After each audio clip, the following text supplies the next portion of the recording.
Hi, and welcome to the next edition of Diary of a Hypnotherapist.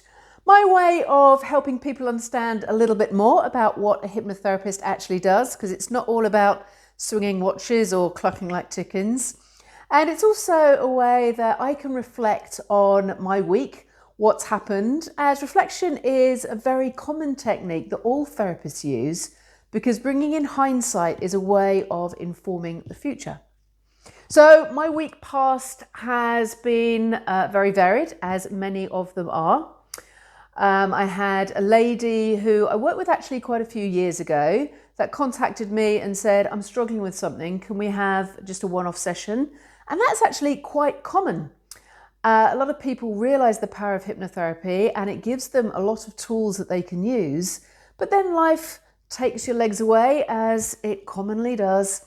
And they think, well, I could work through it on my own, but perhaps with Caroline's help, I can do it quicker. She had actually lost her beloved cat.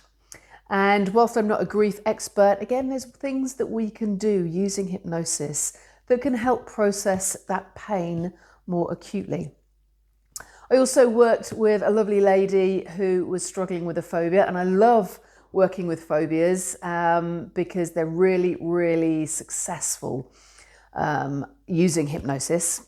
She had a fear of spiders, very, very common one throughout the Western world, but also had a fear of heights. So we dealt with the spiders and she said, that's been really successful. Can you now help me with this? Absolutely. And with just one session, because we'd got a strong foundation to build on, we moved very quickly into dealing with that one as well. And also working with someone that was experiencing a lot of pain, had a long-term neck injury, but injury can be a real source of stress, obviously, especially chronic injury.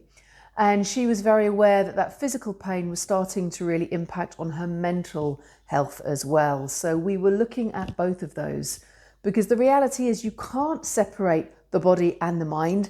They both work together.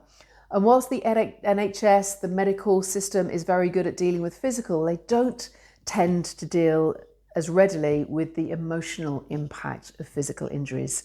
So when you tackle them from both sides, the improvement tends to be much more effective. And another client that I started with last week was a really interesting one, because he was extremely successful as an entrepreneur, but it got to the point where he was dreading going into work. And he said, I don't understand it, Caroline, because I am really successful. I should be really grateful that I have now this financial stability, but I am so anxious. And of course, one of the things that often happens when you achieve something, whatever it may be, is then losing it. And that was the source of his anxiety. What if it suddenly just went poof? And so that's been a very interesting person to work with as well. And that's one of the things that I love about hypnotherapy, is it is so varied and there are so many ways that the mind can take people. But one of the very basic tools that we come down to a lot of the time is the relationship between control and anxiety. When you're in full control, there's no anxiety. But when you have very little control, that's when anxiety tends to rise. And of course, most of the time we're somewhere on that scale in the middle. So with all these, we look about how can you take back control. You can't control losing a cat, but you can control what you reflect on, whether it's the loss or whether it's all the love that she had had over those 15 or so years. Again, with a phobia, one of the reasons people are so scared of spiders is because they move so quickly and they make you startled. That instigates the fight or flight response. So again, we can look at how can you take back control. You can't control the spiders, but again, you can control how you see them. They're just little 8-legged phenomenal creatures, actually. And by changing that perspective can really help reduce the anxiety. And the same with pain. You can't control the pain, but you can control how you see that pain. And it may sound all very superficial, but actually it's really, really effective. And the power of the mind is utterly phenomenal.